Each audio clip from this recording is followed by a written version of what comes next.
Nous sommes vraiment reconnaissants, Seigneur, et nous y voyons vraiment, Seigneur, ton amour, ta compassion à notre égard, pour que nous puissions nous nourrir, pour que nous puissions être apaisés, sécurisés, Seigneur, pour pouvoir aussi, Seigneur, apporter cette parole autour de nous. Seigneur, sois avec chacun d'entre nous dans le nom de Jésus. Amen. Voilà.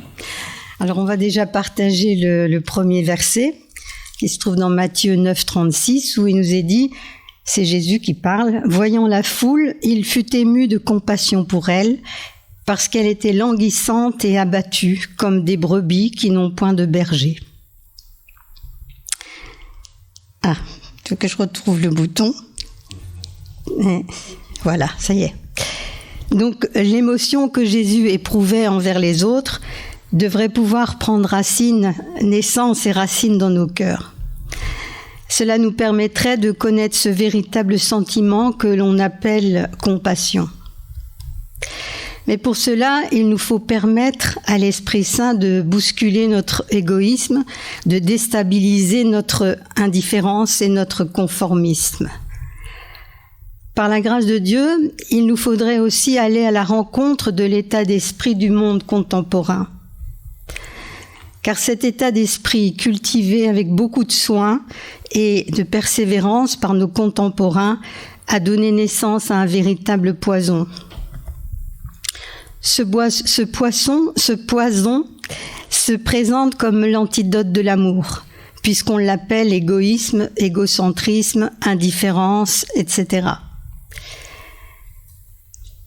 En Genèse 1, 28, il est écrit « Dieu créa l'homme à son image, il le créa à l'image de Dieu, il créa l'homme et la femme. » Genèse 5, 27 dit encore « Lorsque Dieu créa l'homme, il le fit à la ressemblance de Dieu. » Il est clair et évident que cette ressemblance de l'homme avec Dieu se situe au niveau de l'esprit. C'est cette dimension spirituelle qui nous fait entrer dans une relation d'amour éternelle avec le Seigneur de la vie. Le dessein de Dieu était donc d'entretenir une relation de confiance et d'amour avec sa créature. Mais la volonté d'indépendance d'Adam l'a conduit à désobéir à son Créateur et à détériorer cette relation de confiance et d'amour. L'humanité s'est engagée dans le péché de son ancêtre, si bien que chaque homme, chaque femme a hérité de cette nature charnelle et corrompue. En Romains 5, 12, Paul écrit que « Par le péché, la mort est entrée dans le monde et s'est ainsi étendue sur tous les hommes parce que tous ont péché. » Cette mort concerne pas seulement la mort physique, mais aussi la mort spirituelle, c'est-à-dire la séparation entre Dieu et les humains. Déjà à son époque, Salomon, le sage des sages, fait un sombre diagnostic et en tire une bien triste conclusion à propos de la nature humaine. Ecclésiaste 7, 20. « Non, il n'y a sur la terre point d'homme juste qui fasse le bien et qui ne pêche jamais. » De même, le psaume 14, 2, 3 ajoute « L'Éternel, du haut des cieux, regarde les fils de l'homme pour voir s'il y a quelqu'un qui soit intelligent, qui cherche Dieu. Tous sont égarés, tous sont pervertis. Il n'en est aucun qui fasse le bien, pas même un seul. » Beaucoup d'humanistes croient encore en l'homme, en pensant qu'au fond, il n'est pas aussi mauvais que l'on peut le penser en lisant la Bible. Mais le bilan de Dieu est tout autre, et il remet simplement l'homme à sa juste place. Mais pourquoi rappeler une fois encore des choses qui paraissent tellement négatives ? Pour ne pas oublier d'où nous venons et nous faire comprendre l'importance de vivre notre vie chrétienne avec un cœur nouveau à l'image de Dieu. Tel est bien le point de départ de toute vie chrétienne authentique. Combien de gens ont essayé de vivre leur christianisme avec leur vieux cœur de pierre ? Mais ils se sont vite découragés face aux exigences du Seigneur concernant les principes de vie. D'autres personnes essaient de vivre leur vie chrétienne avec 2 cœurs à la fois. Ils sont continuellement écartelés entre la vie charnelle et la vie de l'esprit, sans jamais être satisfaits ni de Dieu ni d'eux-mêmes. Car lors d'une véritable conversion, donc un changement de système de valeurs, le croyant subit une sorte de transplantation cardiaque. Normalement, nous fonctionnons donc avec un cœur tout neuf, un cœur de chair, reçu de Dieu lui-même, au moment de notre nouvelle naissance. Je vous donnerai un cœur nouveau, et je mettrai en vous un esprit nouveau. J'ôterai de votre corps le cœur de pierre, et je vous donnerai un cœur de chair. Je mettrai en vous mon propre esprit, et je ferai de vous des gens qui vivent selon mes lois et qui obéissent à mes commandements pour que vous les appliquiez. Ézéchiel 36, 26, 27. Et on l'a encore chanté tout à l'heure, « Change mon cœur, Seigneur ». Donc c'est vraiment la base, on va dire, de notre vie chrétienne, c'est ce changement de cœur. Dieu dira déjà à son peuple, je crois que j'ai...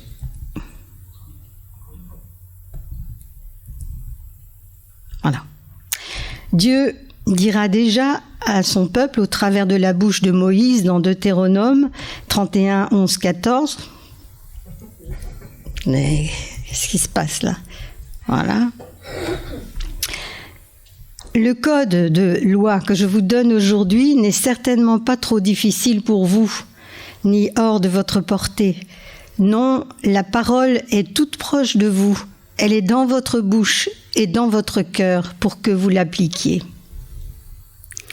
Souvent, l'affection que nous gardons pour nos vieilles hardes vient voiler notre discernement, si bien que nous avons facilement recours à notre ancien cœur, à notre vieille nature. Pourtant, l'apôtre Paul nous rappelle dans Ephésiens 4, 20 à 24, « Mais vous, ce n'est pas ainsi que vous avez appris Christ. Si du moins vous l'avez entendu, et si conformément à la vérité qui est en Jésus, c'est en lui que vous avez été instruits à vous dépouiller par rapport à votre vie passée du vieil homme et qui se corrompt par les convoitises trompeuses, à être renouvelé dans l'esprit de votre intelligence et à revêtir l'homme nouveau, créé selon Dieu dans une justice et une sainteté que produit la vérité. Matthieu 9, 36, voyant la foule. On peut facilement imaginer ce regard de tendresse que Jésus portait sur cette foule fatiguée, abattue et languissante. Ce regard, qui voyait juste, déclenche dans le cœur de Jésus une émotion qui se traduit par de la compassion. Il fut ému de compassion pour elle. L'émotion de Jésus va donc jusqu'au bout et devient compassion, c'est-à-dire souffrir avec elle et pour elle, lui qui connaissait la souffrance de chacun. Pourtant, il savait aussi que la plupart de ces hommes et de ces femmes crieraient un jour « Crucifie-le ». Mais tout l'amour de Dieu pour l'humanité, contenu dans le cœur de son Fils, était plus fort que la haine dont la foule était potentiellement porteuse. En cela, Jésus nous laisse un modèle extraordinaire.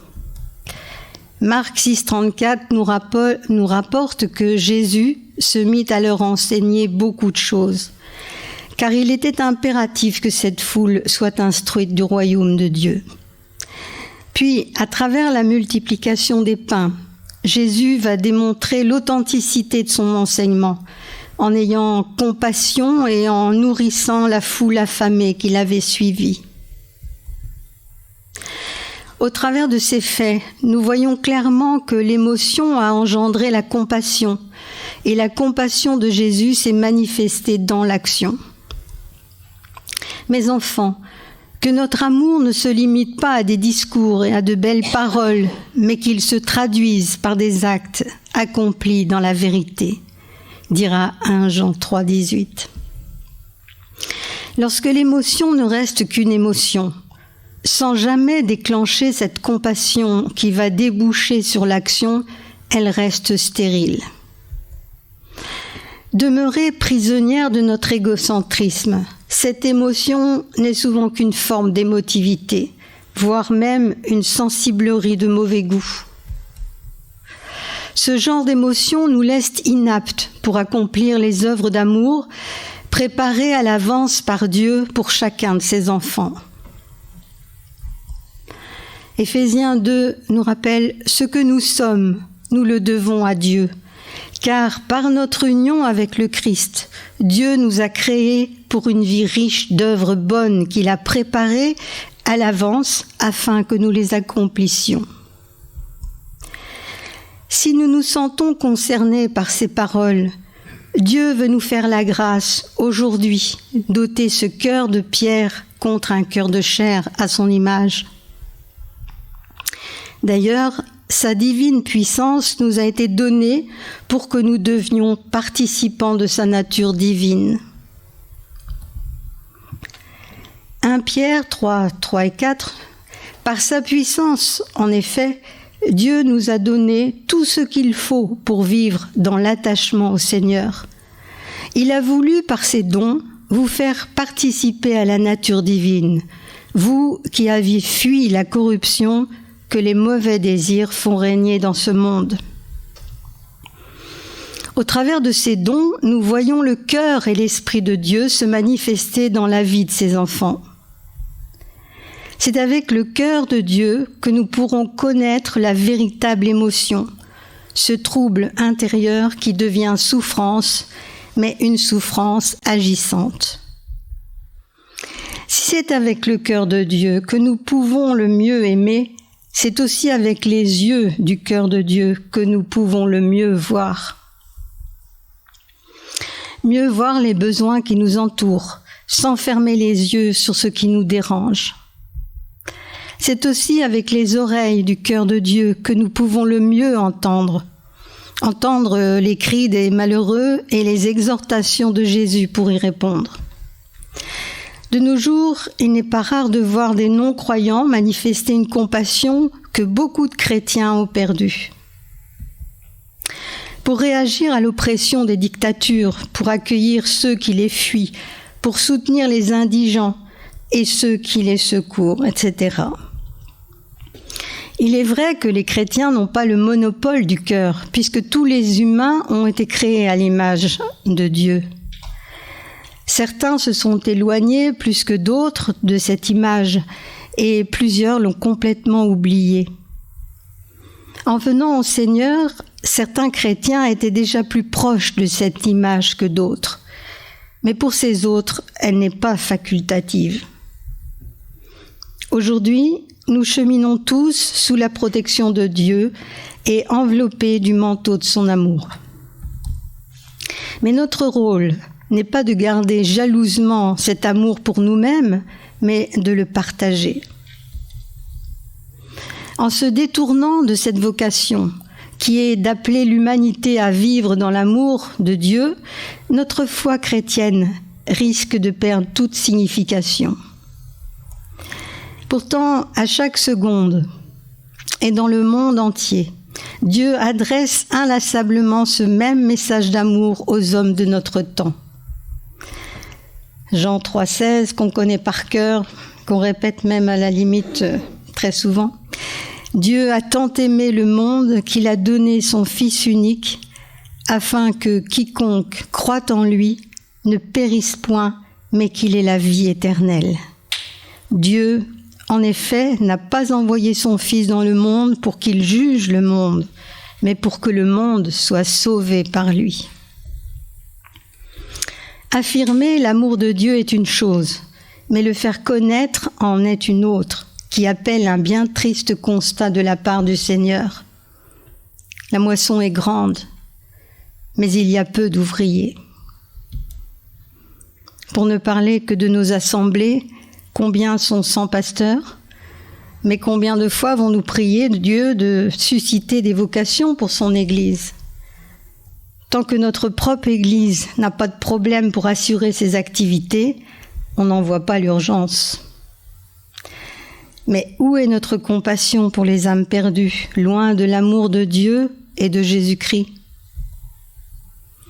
L'apôtre Paul pose un problème dans son épître aux Romains, en 10, 14, 15. Comment invoqueront-ils celui en qui ils n'ont pas cru? Et comment croiront-ils en celui dont ils n'ont pas entendu parler?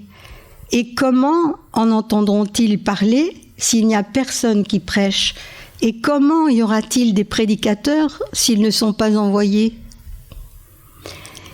Il est vrai que tous n'ont pas le don de prédicateur, mais nous sommes tous appelés à être des ambassadeurs pour Jésus-Christ.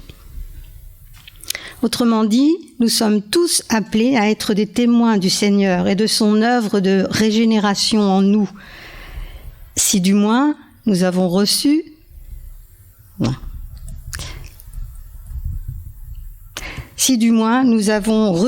un cœur de chair.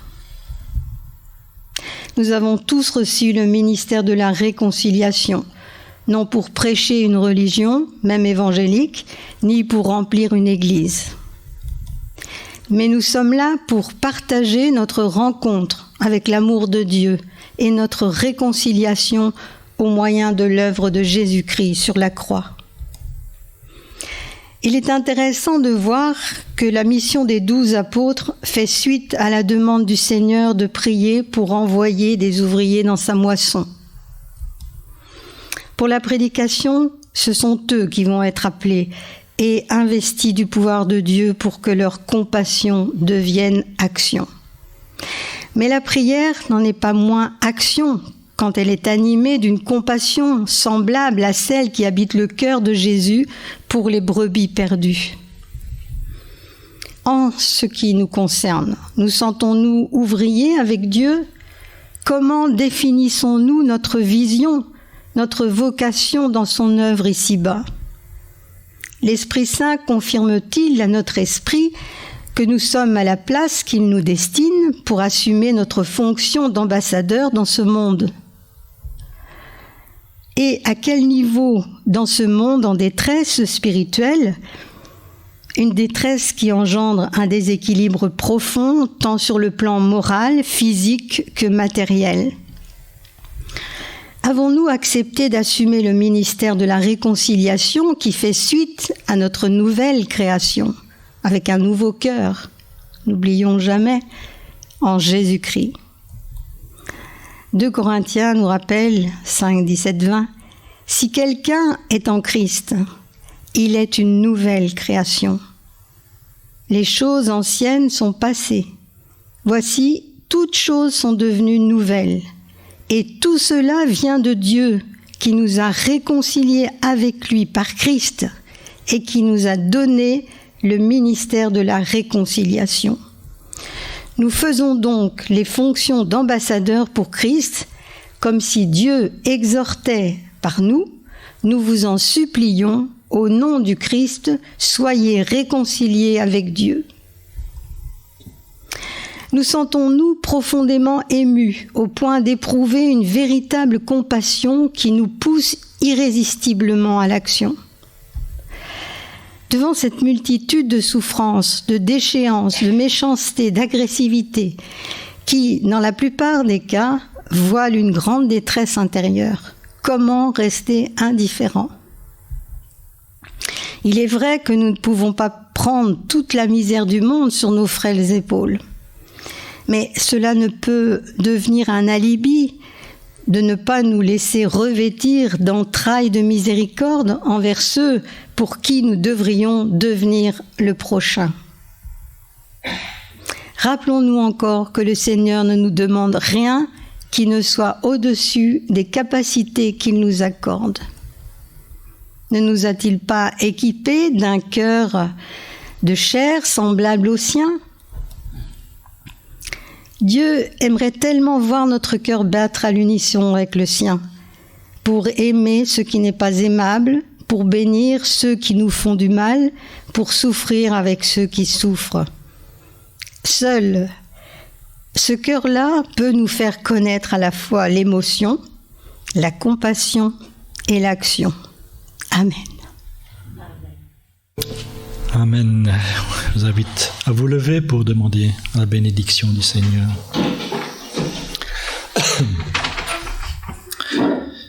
Seigneur notre Dieu, notre Père, ce matin encore, tu nous rappelles en effet notre responsabilité. Oui, nous avons tous devant nous ce ministère de réconciliation, cette réconciliation que nous pouvons offrir au monde entier en effet, car Dieu a tant aimé le monde. Dieu veut que tous les hommes soient sauvés et viennent à la connaissance de la vérité. Seigneur, tu n'as pas choisi, comme certains le disent, que certains seront sauvés et d'autres non. Non, tu veux que tous les hommes soient sauvés. Et nous avons ce ministère de réconciliation devant nous. Et en effet, nous pouvons témoigner de ce que tu as fait dans nos vies, de ce que tu veux faire aussi dans la vie de tout un chacun, de nos voisins, de personnes de nos familles, de nos collègues, et même de celui qui passe dans la rue devant nous, que nous ne connaissons pas. Tous, nous pouvons leur parler de cette réconciliation qu'il y a dans la personne, dans l'œuvre du Seigneur Jésus à la croix. Merci pour cela, Seigneur notre Dieu, notre Père, et nous te demandons d'être avec chacun d'entre nous pendant cette semaine qui s'ouvre, de réfléchir à toutes ces choses et de continuer aussi à consoler ceux qui ont besoin de cela, ceux qui sont dans cette peine si grande, Seigneur. Nous les remettons entre tes mains encore dans le nom précieux du Seigneur Jésus. Amen. Amen. Bon dimanche à toutes et à tous.